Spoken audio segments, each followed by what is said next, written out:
Elizabeth Montgomery, le crépuscule d'une icône et le poids des secrets. Le masque qui se fissure.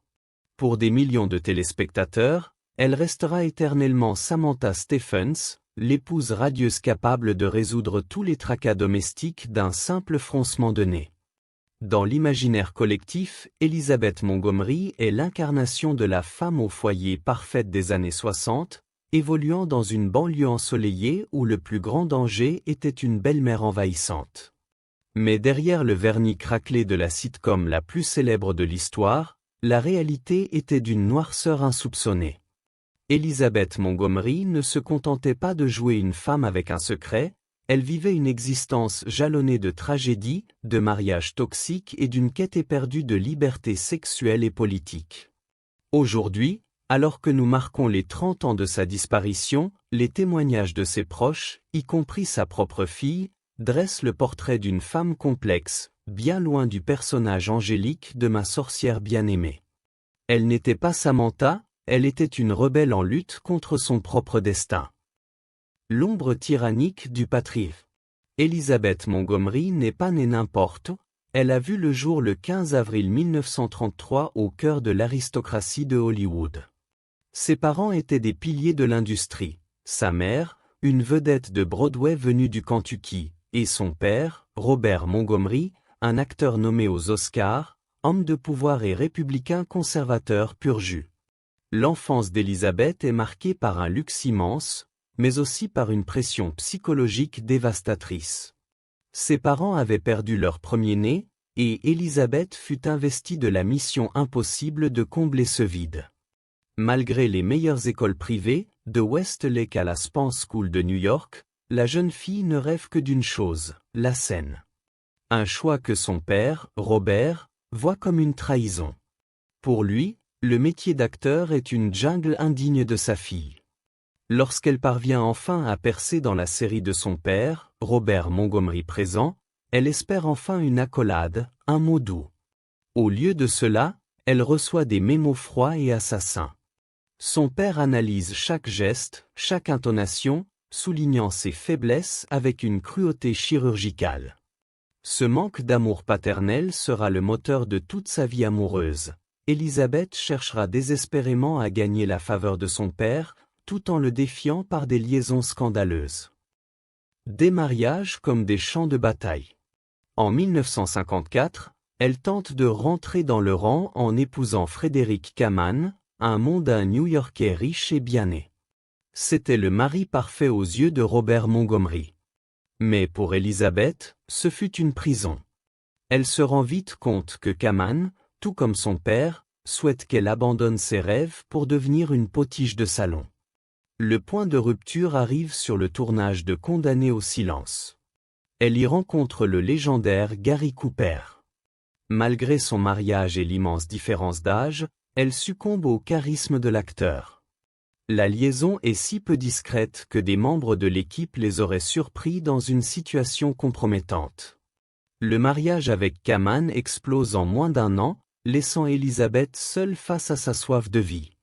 En 1956, elle récidive dans la provocation en épousant Gi Gyun.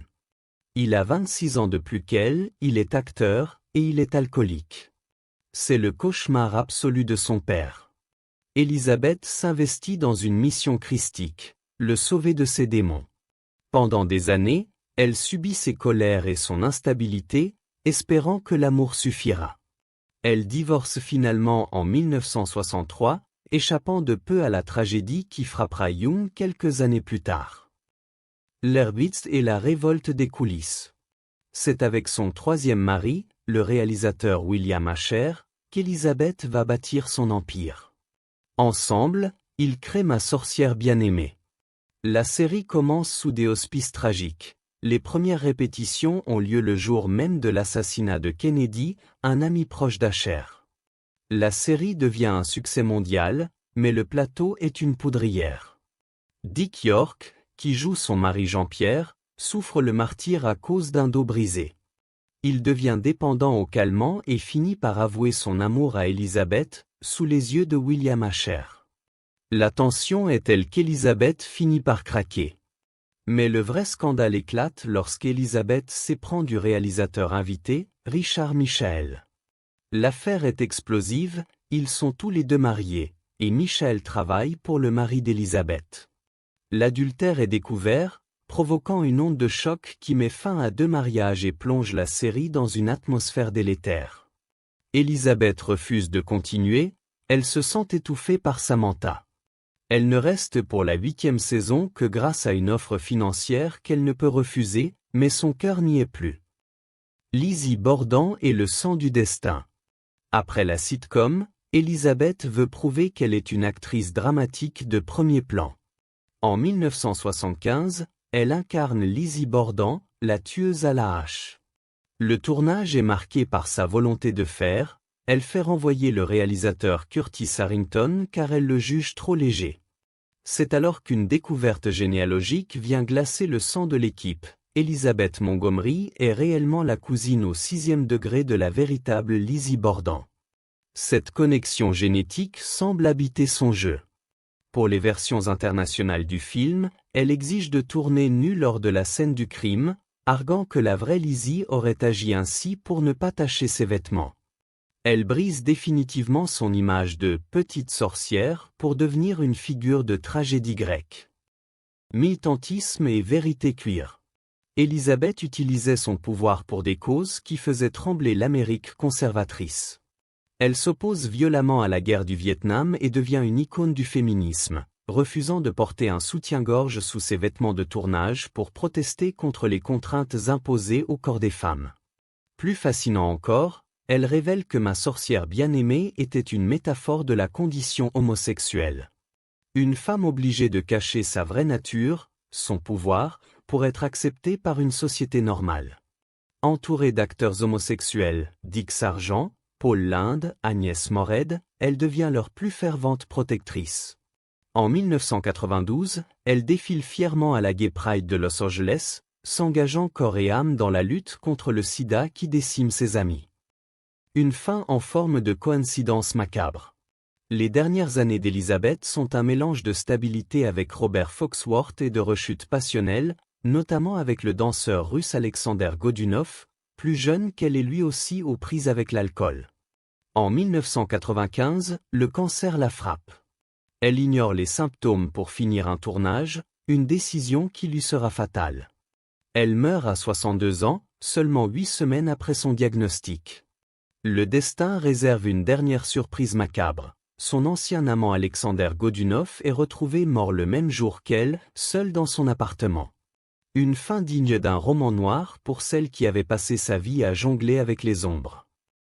La révolution dramatique, briser les chaînes de Samantha après avoir passé près d'une décennie à remuer le bout de son nez pour résoudre des problèmes de voisinage, Elisabeth Montgomery était en proie à une frustration artistique dévorante. Elle se sentait prisonnière d'une cage dorée, enfermée dans le personnage de Samantha Stephens. En 1974, elle décide de frapper un grand coup pour prouver au monde qu'elle est une actrice de composition capable d'affronter la noirceur humaine. Elle accepte le rôle principal dans A Case of Rape, une affaire de viol. À l'époque, la télévision américaine est encore très puritaine et traite rarement les agressions sexuelles avec réalisme. Elisabeth y incarne une femme agressée non pas une, mais 2 fois par le même homme. C'est ici qu'elle révèle sa poigne d'acier, alors que les producteurs, effrayés par la censure, tentent de couper la 2e scène d'agression pour alléger le film. Elisabeth pose un ultimatum. Si vous coupez cette scène, je quitte le plateau et le film ne se fera pas. Elle savait que son statut de star mondiale était son arme la plus puissante. Les producteurs cèdent. Le résultat est historique. Le téléfilm récolte une part d'audience inouïe de 50%, l'une des meilleures notes de l'histoire de NBC. Mais l'impact dépasse les chiffres. Grâce à sa performance brute et traumatisante, Elisabeth déclenche un débat national sur la manière dont la police et la justice traitent les victimes de viol. Elle devient, malgré elle, une force politique, prouvant que derrière le sourire de la sorcière se cachait une femme prête à se battre pour les droits humains les plus fondamentaux. Ce travail de recherche sur les carrières brisées et les renaissances de Hollywood demande un investissement colossal. Si vous appréciez cette profondeur d'analyse, abonnez-vous et activez les notifications pour ne rien manquer de nos futures enquêtes. Le plus GAY des plateaux, codage T répression. Un secret de Polichinelle entourait la production de Ma sorcière bien-aimée.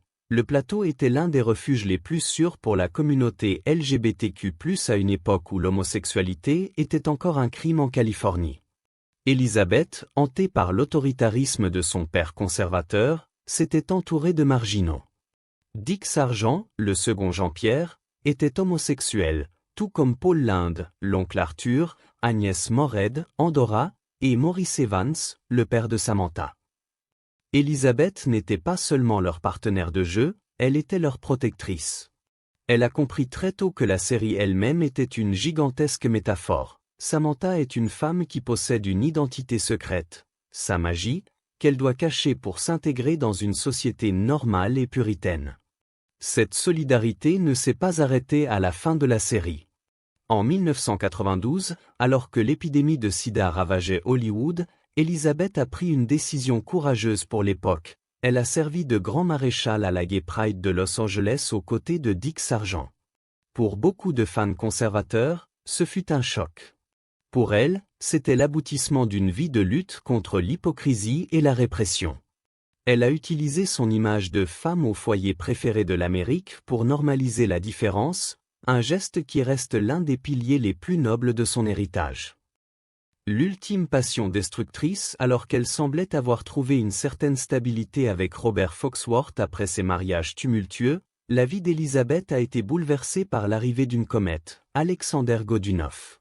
Danseur étoile russe ayant fait défection de l'URSS dans un scandale diplomatique mondial, Godunov était le reflet de tous les démons d'Elizabeth, talentueux, tourmenté et profondément alcoolique.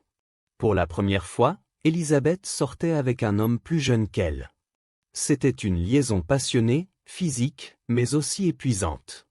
Godunov, surnommé le Viking du ballet, apportait une intensité qui rappelait à Elizabeth les années sombres avec Gi Gyun. Elle a tenté, une fois de plus, de jouer les sauveuses, d'arracher l'homme qu'elle aimait à la bouteille. C'était une lutte perdue d'avance. La violence verbale et l'instabilité de Godunov ont fini par avoir raison de leur relation.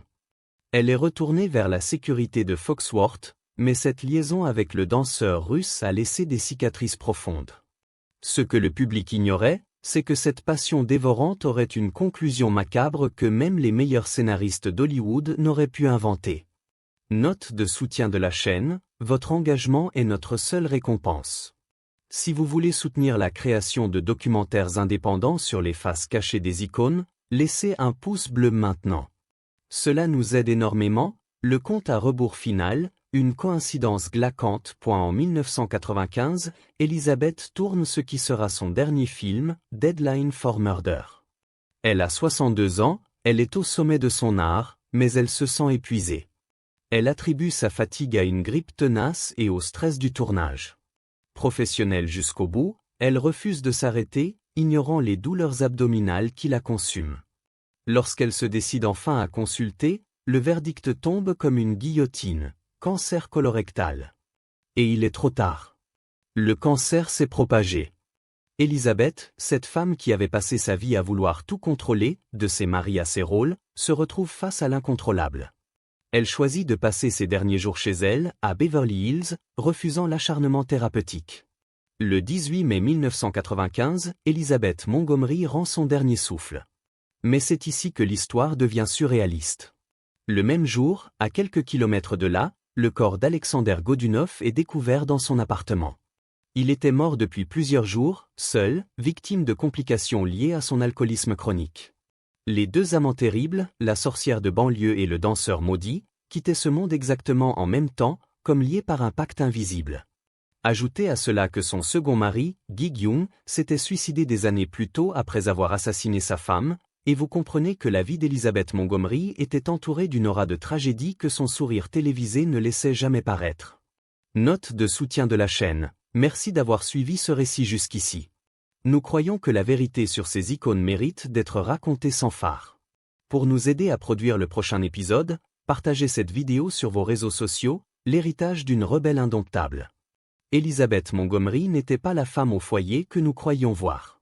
Elle était une force de la nature, une femme qui a utilisé le glamour de Hollywood comme un bouclier pour mener ses propres batailles.